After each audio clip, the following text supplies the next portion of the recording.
On today's show, we unpack some of the ugly truths of the Democrat Party, including my favorite LBJ quote, and it's not the one you think it is. We will have an uncomfortable conversation around trans ideologies, and in our turntable segment, we will unpack my favorite looks from the Met Gala and the injustice of my favorite TikToker not being invited. I mean, are you serious? But we'll get into that later. We also have an awesome throwback picture to my music career that never happened. All that and more on the RANT Experience.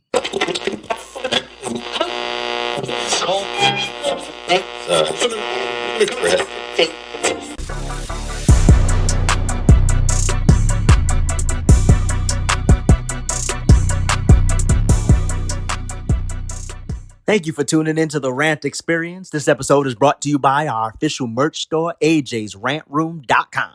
Make sure you like, subscribe, and turn on your notifications so you get new uploads and live streams hot off the presses. New episodes of the RANT Experience drop every Monday, Wednesday, and Friday. Now let's get into it.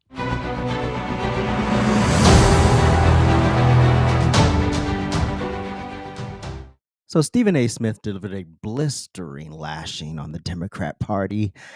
Let's just take a look. When I'm abhorring or lamenting the state of affairs within the Democratic Party, I'm basically talking about what they were focusing on. They may be doing things on the state and local level and may deserve an abundance of credit for it, but that's not the message that we were receiving. And you know why we weren't receiving that message? Because they didn't think they could sell it to us. They didn't think that that would be good enough. They wanted to make sure, oh, we're going to point to racism. We're going to guilt you into voting for us. We're not going to talk about the things that we're doing positively. We're going to talk about what the other side is doing negatively to engage in fear mongering to help you through fear factor go our way instead of theirs. And it didn't work this time. And to be quite honest with you, even though I might not like some of the things I'm seeing from the Trump administration thus far, the bottom line is I'm glad it didn't work, because I think for the longest time, black Americans have played the role of suckers to the Democratic Party. They've guilted us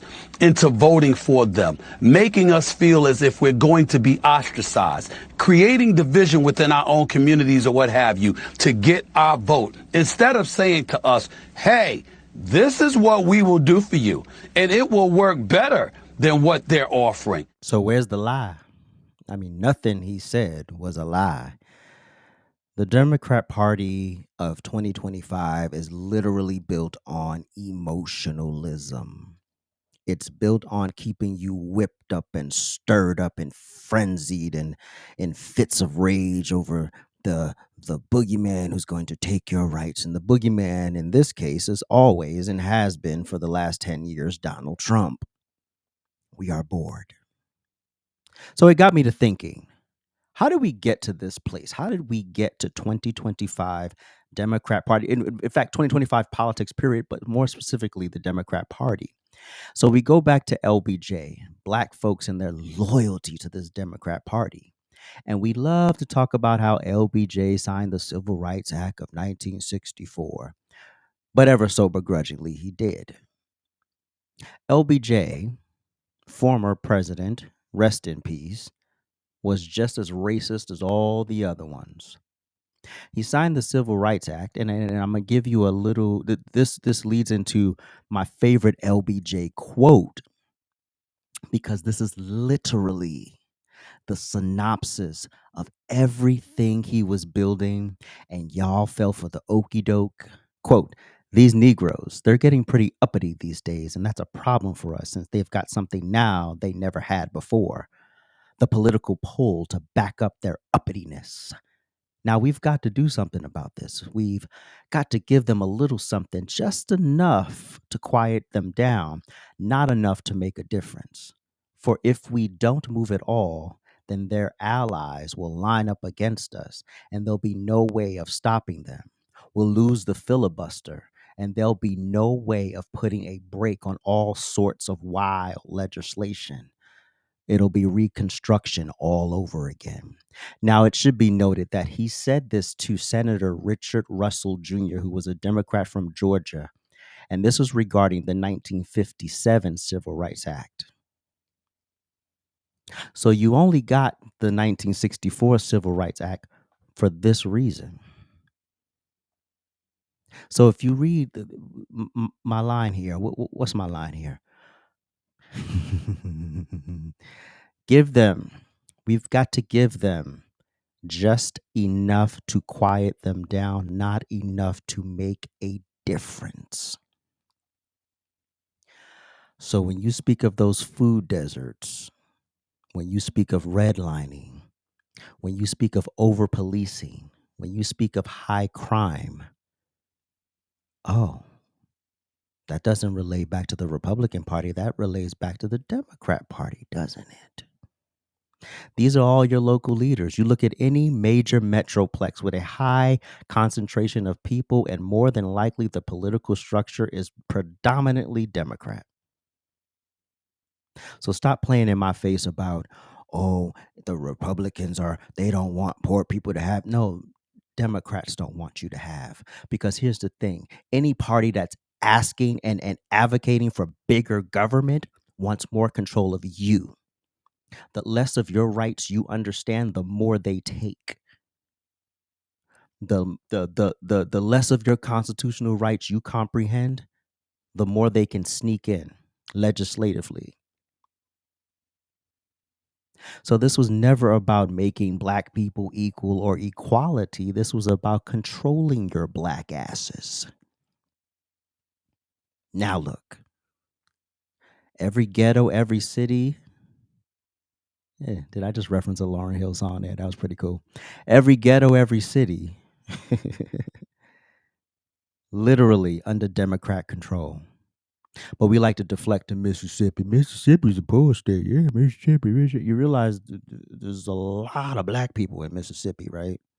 So it's not a flex. It's not a flex at all.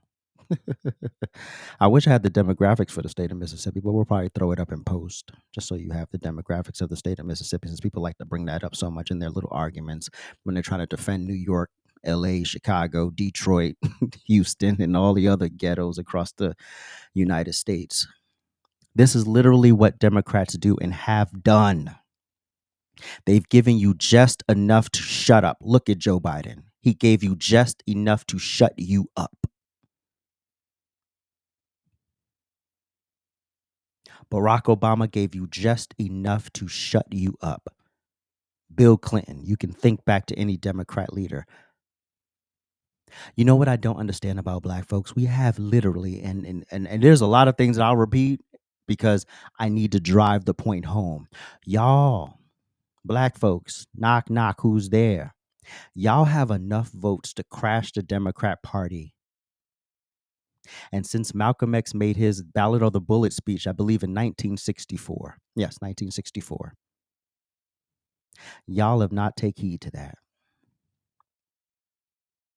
A block of votes that could literally make Democrats unelectable, and you're on the losing end of their agenda?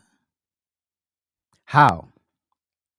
Y'all should have just as many preferential discriminatory laws as the Jews. Literally saying the word nigger should be illegal at this point. If it's illegal to do it for the Jews, why can't it be illegal for you? Because you didn't play your hand right. You're not playing your politics right. You're not pooling your money correctly. So when you see Habibi owning a corner store in your black neighborhood, when you see an Asian person owning a store in your black neighborhood, and they don't live there, they don't patronize there, but for some reason they can take your money and then take that money back to their communities. This was the whole plan the entire time. And spare me the Black Wall Street babble. There were what, 7 Black Wall Streets, I believe. And we love to focus on on the ones that didn't work, the ones that got burned down. There were many, and still are many, thriving, affluent black communities in this country. But for some reason we get torn up on this notion of highlighting the ones that were unjustly destroyed. We got to stop the pity party and we got to stop the games. This is what they're offering you. These Negroes, they're getting pretty uppity these days. This man didn't take y'all seriously. This man didn't take black folks seriously. This man didn't care. He gave you just enough to quiet you down.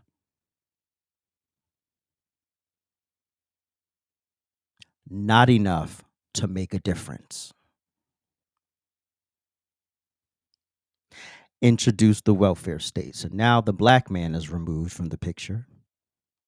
And I remember that movie Claudine. I don't know if y'all remember it, but I've probably seen it once. And I've seen clips obviously on YouTube, but I've probably seen the entire movie one time. And I remember not understanding why they had to hide stuff because the white lady was coming over. I mean, now I get it. And I'm sitting here like, whoa, could you imagine that's what you have to do for your government who you pay taxes to then help you out when you're down and out. You are subjected to such scrutiny and you can't have a man in the house. So then we have all these masculine black women. Oh, I'm a boss bitch. I'm this, I'm that. Not realizing this is all to the detriment of your community. You can go back a couple episodes where I talked about the effects of black women leading in the community. It's been horrible. The track record is terrible. I don't know how anybody can sit here and say that what's going on in our communities today is acceptable. But I lead you back to this quote.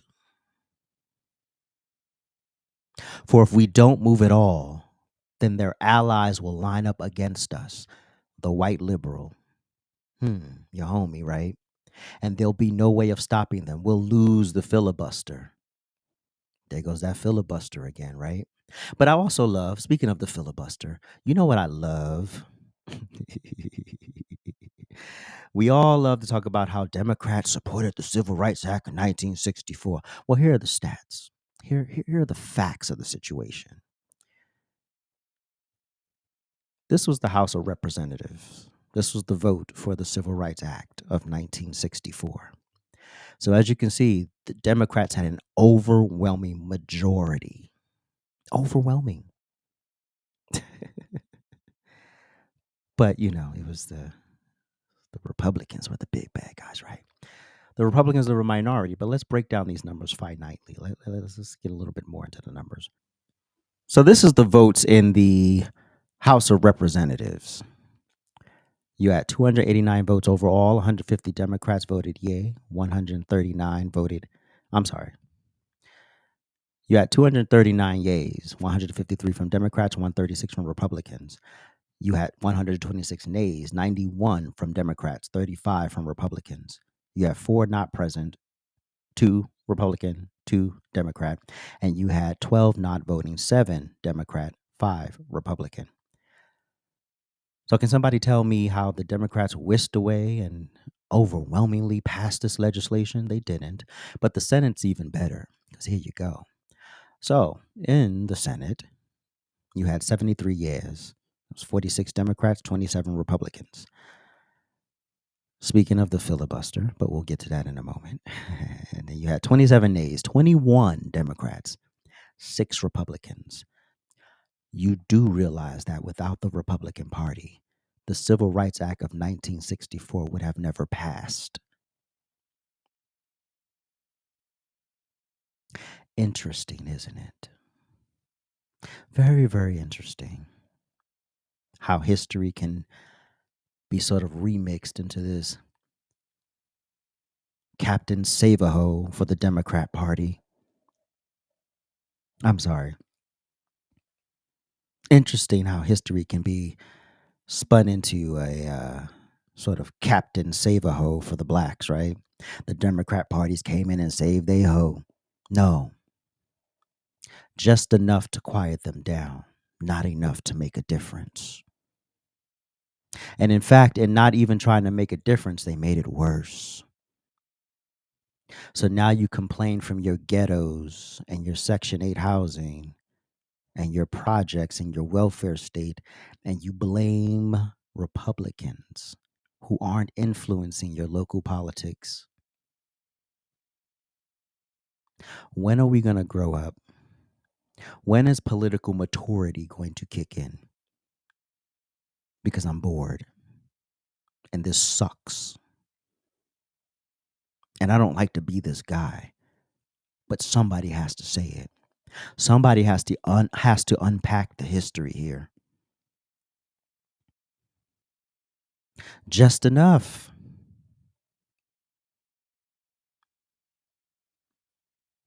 So since the 1960s, y'all have been getting just enough, but not enough to make a difference. Just enough, but not enough to make a difference. And that's what y'all settle for. So the first thing the black community needs to do is fire the government. You need to fire the government from your neighborhoods.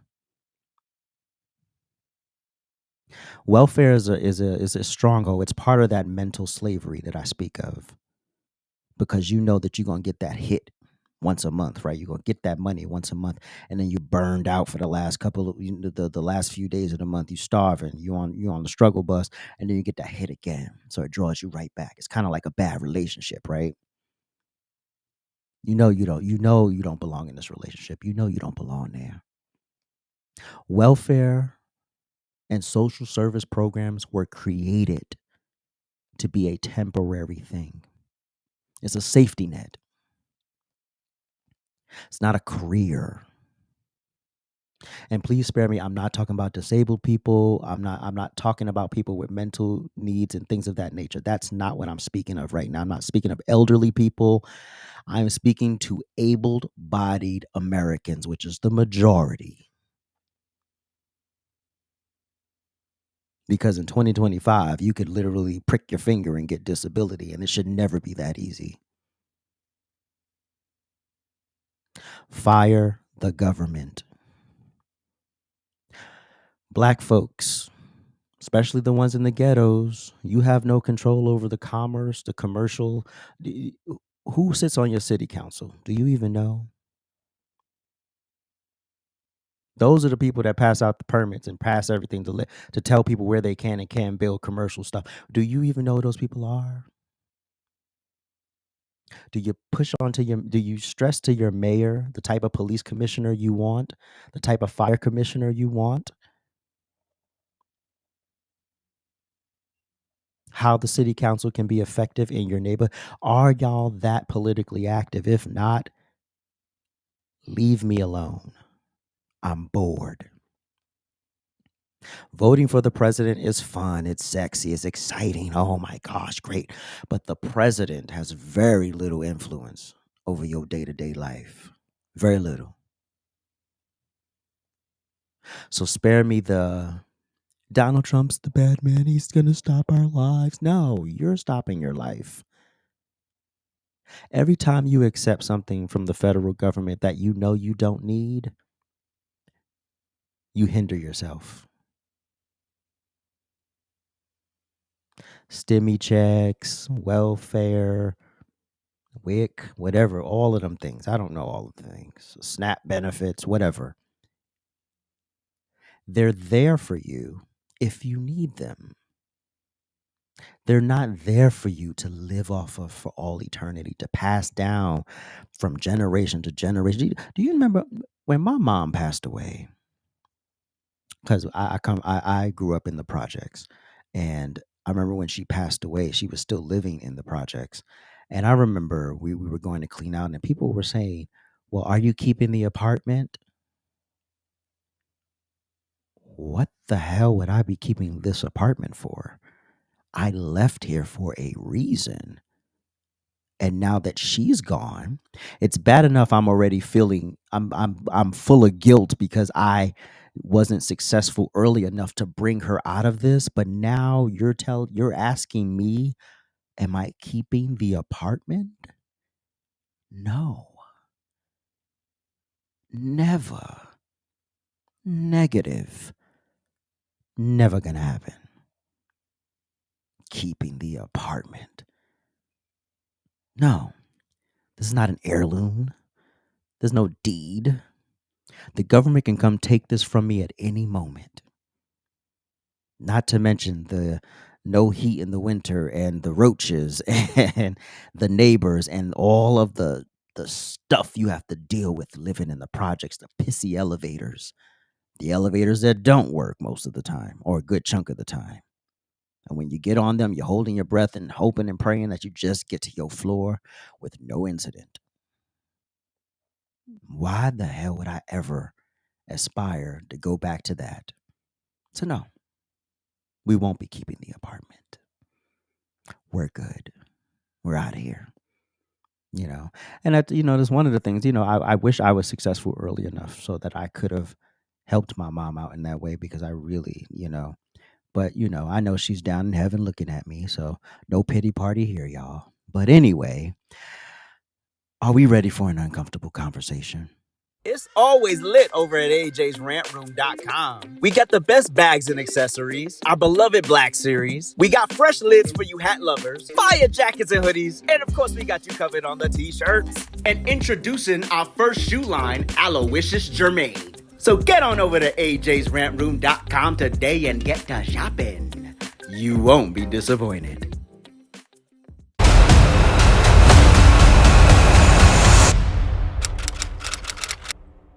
So, on the heels of the Supreme Court upholding Trump's transgendered military ban, and a conversation I saw between mogul Jason Lee and Candace Owens on the subject of transgendered people, and it really reminded me of a conversation that I had on my live stream one time about transracialism. And people have such an adverse reaction to transracialism. And why is that? Why is one acceptable and the other is shunned? Some people will go to bat for transgendered folks, but the buck stops at transracial people? Interesting. I like logical consistency. So it's all Fruit Loop crazy, right? We all know this, right? Here's the thing. I pray for and I sympathize for transgendered people. I don't know what that mental struggle is. The same thing with transracial people. I don't know what that struggle is. I like being a dude. I really do. I like being a dude. So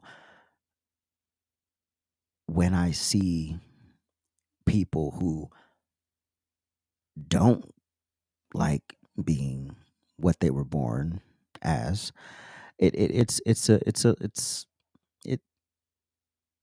a little off-putting to me. I don't quite get it, but let's have some working definitions of these terms so we know what we're working with now. Transracialism is a label used by people who identify as a different race than the one they were born into. They may adjust their appearance to make themselves look more like that race and may participate in activities associated with that race. Now, transgenderism is a gender identity different from that typically associated with the sex they were assigned at birth. The opposite of transgender is cisgender, which describes persons whose gender identity matches their assigned sex. You know what? I struggle with this language because it's like you're assigned at birth. Like, no, your chromosomes are your chromosomes. You can't unchange XX and XY. You can't unchange. You could put it on as much makeup. You can get as much facial feminization as you want. You can even mutilate your genitals if you want. You cannot change your chromosomes. That's not hate speech. That's the reality of the situation. So, and then they try to convolute it where we're going to separate sex and gender and a bit of, no, no, no. Well, if it's a separation of sex and gender, why is it called a sex change? Why is it called transgendered? Y'all conflating it right there. Leave me alone, y'all. But I don't like the logical inconsistency here. That's what I'm really talking about. How is one acceptable and one isn't? And I don't understand how we don't treat transgenders, how we don't treat the actual issue. We encourage it, we exacerbate it. And by we, I ain't talking about myself and a lot of people, but a good chunk of people support this and support it in their children. And I read a peer review study from 2022 where it said that 5% of young adults 18 to 29 identify as transgendered or non binary. Adults overall, 1.6%. 30 to 49, 1.6%. 50 plus 0.3%. Now, are we in a place now where people are just more open, or are people being indoctrinated? I'm going to go with it's a bit of both. I'm sensible. I'm fair. I'm fair, y'all. I'm fair. I think when you see imagery, and this is why they want to impose on children younger and younger and younger, because that's your formative years. That's when everything is coming together. Your identity, your sexuality, all of that stuff is coming together. And so if they can get you in those formative years, they can really wire you the way they want to.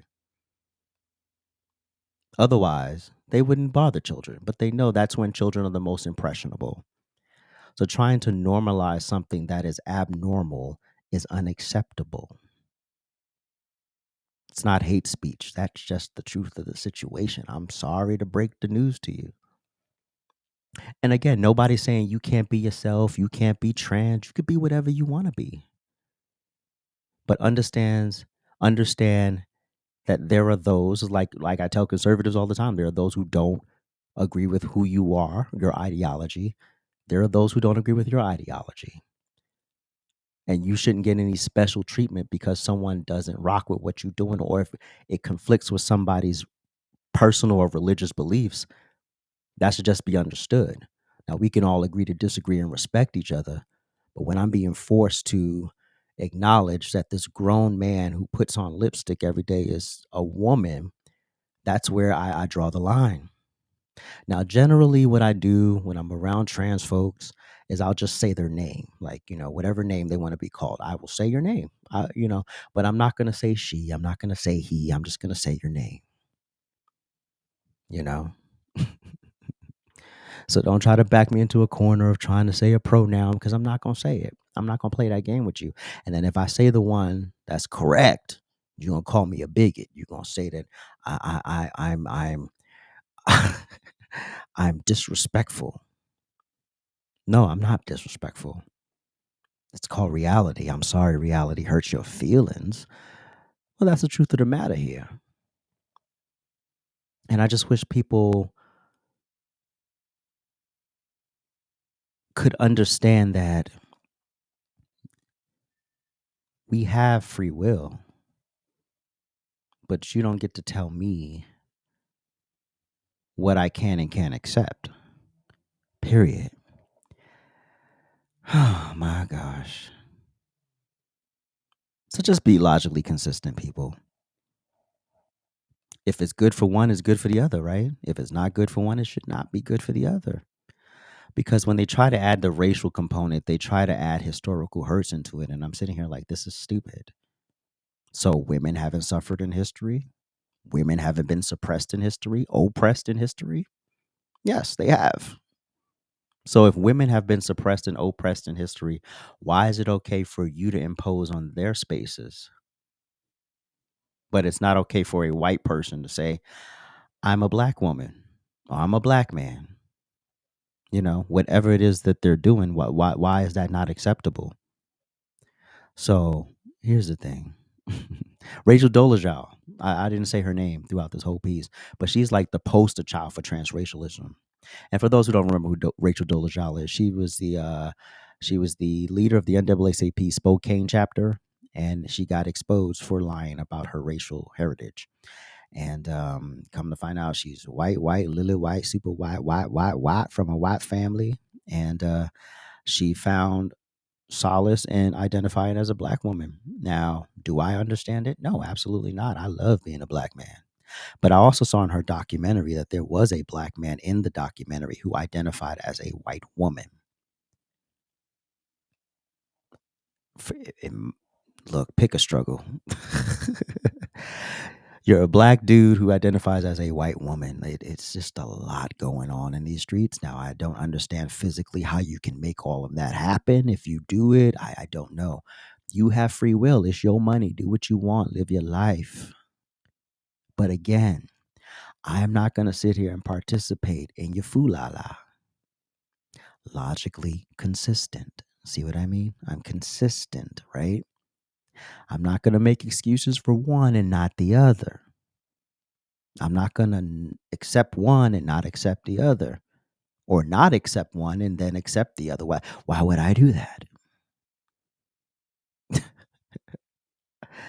It's all radical. It's all extreme. And you know what's also so funny is that I could not find stats on transracial people. There were no stats. I couldn't find any stats on transracial people. Now I don't know if this is a new phenomenon. I don't. Maybe it's just so new that they don't have any real statistics on it, and people aren't really reporting their identity in that way. I don't know, but there's a lot going on in these streets. So I will keep y'all updated as the this transracial movement, I guess, progresses. And this is our turntable rewind.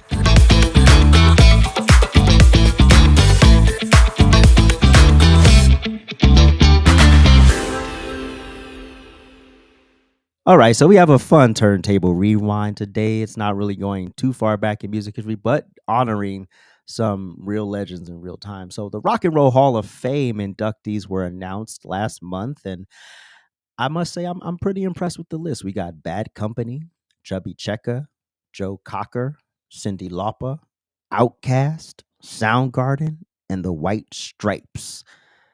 Now, Mariah Carey was nominated for a second time and she didn't get in. And I don't understand what the holdup is, but I understand we have a lot of legends trying to get into the Rock and Roll Hall of Fame. So I'm pretty sure she's going to have a third ballot and I'm pretty sure she'll probably get in on the third.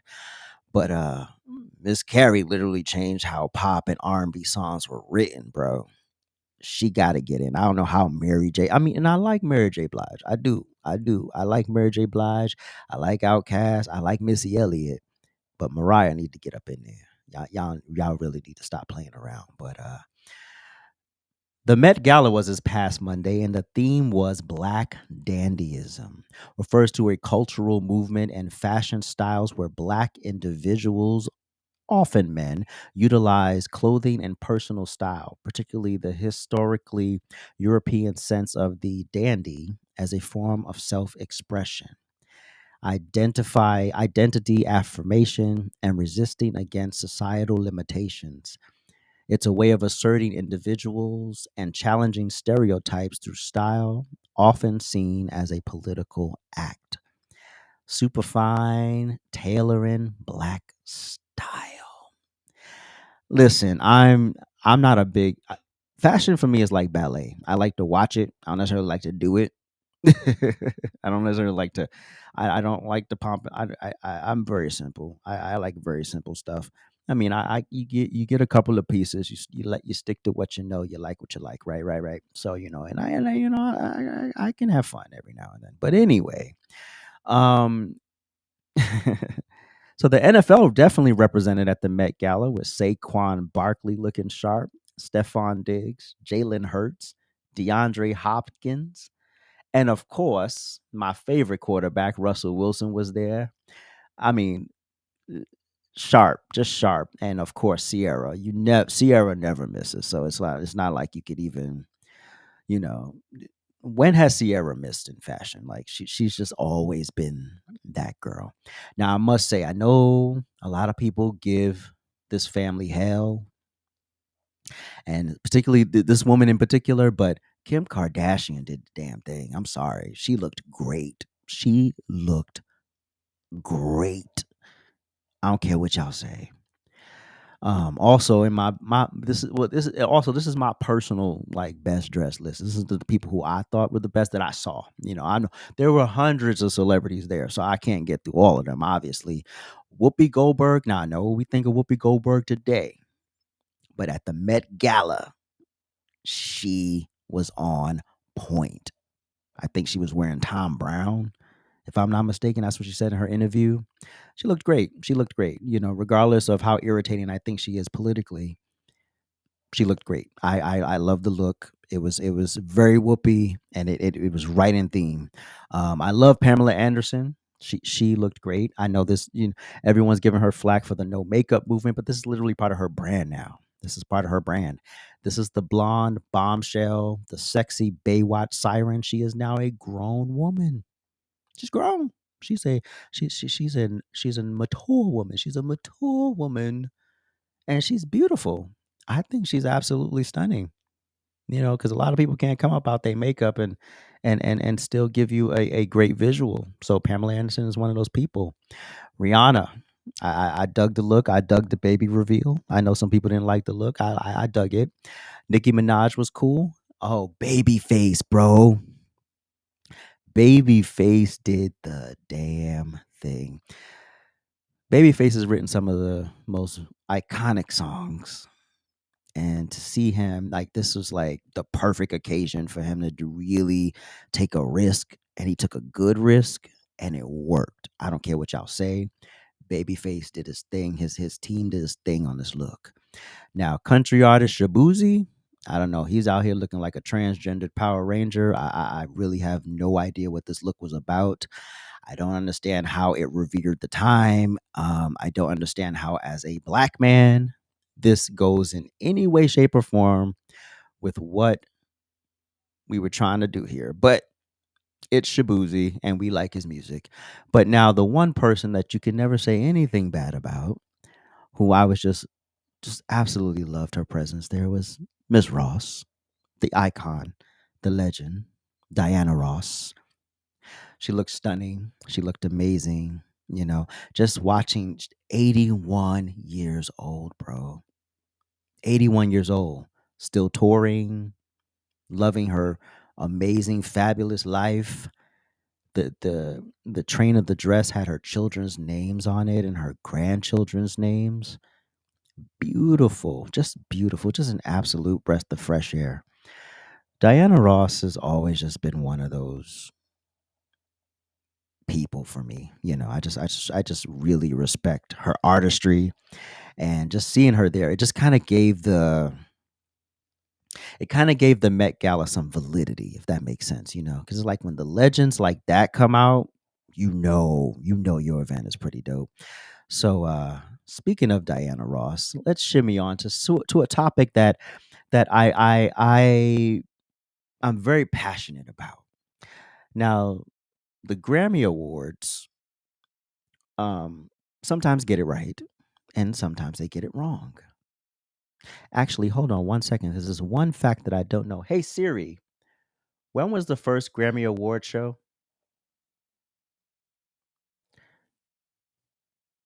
What? You,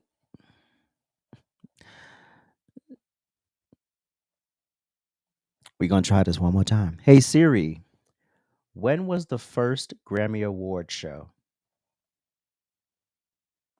Okay, great. So the first Grammy Award show was May 4th, 1959. So since 1959, they've been handing out Grammys. It's the creme de la creme in music. It's the ultimate award in music, right? So why don't these artists, these legends, have a Grammy on their mantle? Diana Ross does not have a Grammy on her mantle for her body of work. Yeah. Are you offended? I'm offended. You know this list gets worse, right? The list gets worse. She's been nominated 13 times and has a donut next to the win category. Now she did get a lifetime achievement Grammy in 2012, but that don't count. That don't count, bro. Snoop Dogg, 16 nominations, 0 wins. Nicki Minaj, 12 nominations. Guns N' Roses, only 3 nominations in their whole career. Guns N' Roses only has 3 nominations. 3. And ain't never won a trophy. How? How is this even possible? Bob Marley, not only does he not have a Grammy, he was never even nominated. Bob Marley was never nominated for a Grammy. No Woman No Cry was not nominated for a Grammy. But he, like Diana Ross, also got a Lifetime Achievement Award in the year 2001. This one hurt my heart because I am a big Jimi Hendrix fan, and I cannot believe for the life of me that this man does not have a Grammy on his mantle. He was only nominated one time in the Best Contemporary Instrumental category for the Star Spangled Banner. Right next to Whitney Houston and one of the best renditions of the Star Spangled Banner ever. I don't care what y'all say, Fight Your Mama. He did receive a Lifetime Achievement Award in 1992. This one hurt my chakra. This one hurt me in Queen. Queen does not have a Grammy. Freddie Mercury died with no Grammy. To add insult to injury, they've only been nominated for 2 Grammys, and they have not received a Lifetime Achievement Award. Y'all really need to get on that Grammys. I don't understand. I don't get it. ABBA, 5 nominations, 0 wins. Brian McKnight does not have a Grammy on his mantle. Now, say what you want about his personal life and all the stuff, all the drama going on with him and his kids. I don't care about that. I'm talking about the music. I'm talking about the artistry. How does Anytime not have a Grammy? How does Back in One not have a Grammy? How does One Last Cry not have a Grammy? Have we lost our ever loving minds? Brian McKnight's been nominated 16 times. No wins. Chuck Berry, no Grammys, no nominations. Never been nominated. Chuck Berry, the Chuck Berry. 0-0. But he did get a Lifetime Achievement Award in 1984. The band Journey, no Grammys, 1 nomination. They've been nominated 1 time in their career and got a donut. Busta Rhymes, 12 nominations, 0 wins. Marilyn Manson, 5 nominations, 0 wins. The girl group In Vogue, 7 nominations, 0 wins. Janis Joplin, 2 nominations, 0 wins. But she got a Lifetime Achievement Award in 2005. Tupac, 6 nominations, no wins. Biggie, 4 nominations, no wins. Bjork, 16 nominations, no wins. Bjork is one of the dopest artists ever. This woman made me love the planet Pluto. If you've never heard Bjork's Pluto, I mean, if you don't really like electronic music, you're probably going to hate it, but it is one of the dopest tracks. And just Bjork's body of work is so eclectic, and she's not afraid to take risks. And the fact that it is not culminated into a Grammy 16 times, and when I feel like she should have about 100 nominations, but we're going to leave that alone. And last but not least is the architect of rock and roll himself, Little Richard. He was never nominated, and he never, obviously, if you're not nominated, you never won. He did get a Lifetime Achievement in 1993. And if you don't remember Little Richard's moment at the Grammys, I forgot what year, but we're going to roll it right about now. And the best new artist is me. I have never received nothing. You all ain't never gave me no Grammy. And I've been singing for years. I am the architect of rock and roll. They never gave me nothing.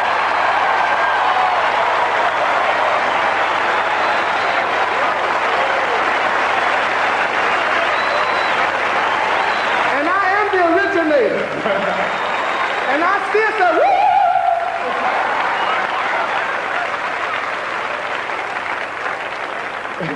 And the winner is still me. Was he wrong? I mean, was he wrong? Was the brother wrong? They ain't never give me no Grammy. And now it's time for an AJ throwback.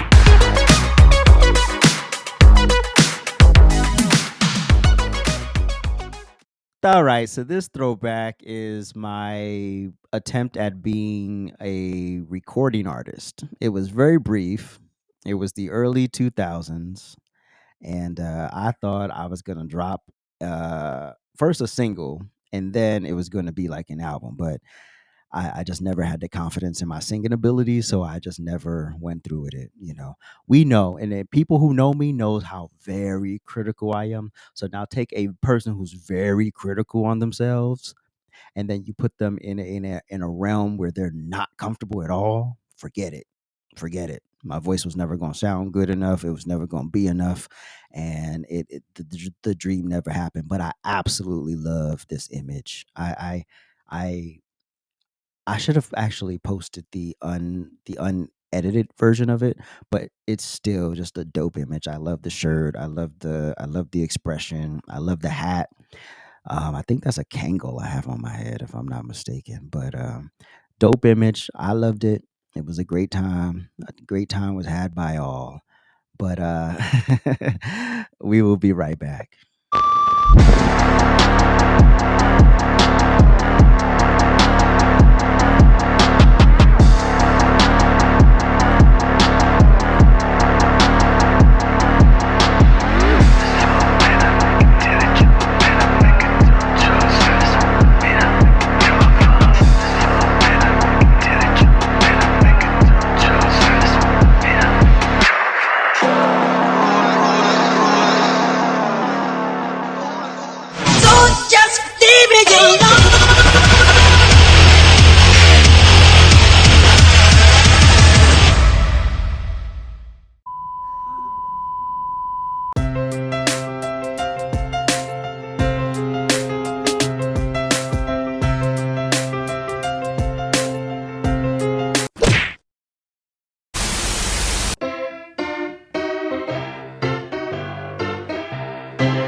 DC, let me hear ya.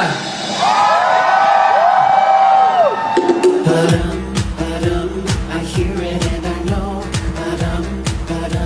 I know you wanna take me home. And get. Girl, shut the fuck up. You thought you ate that? Bitch, you.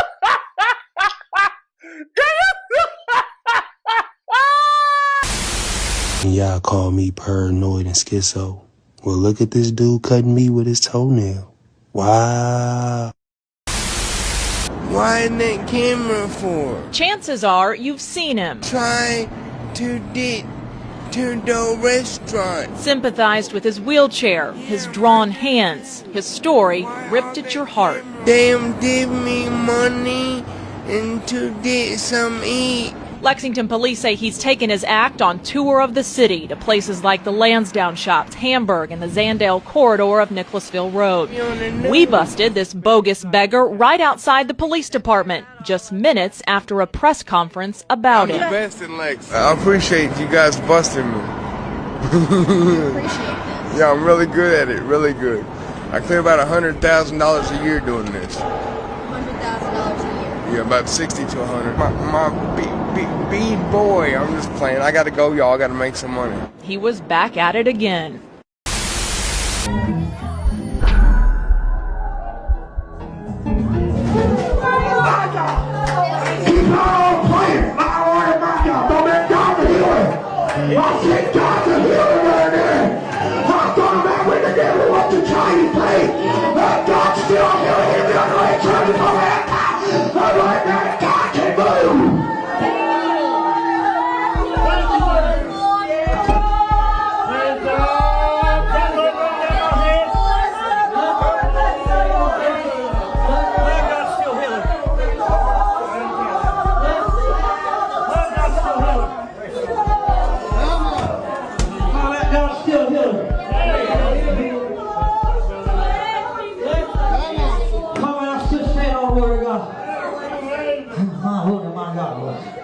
God, we praise you.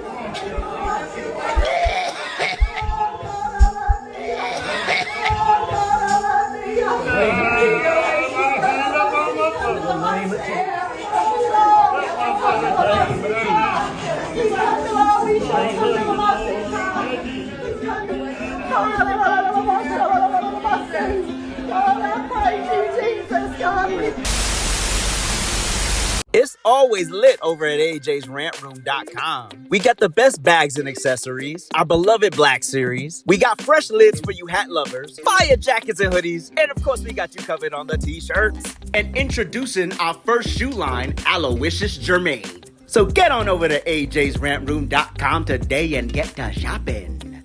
You won't be disappointed.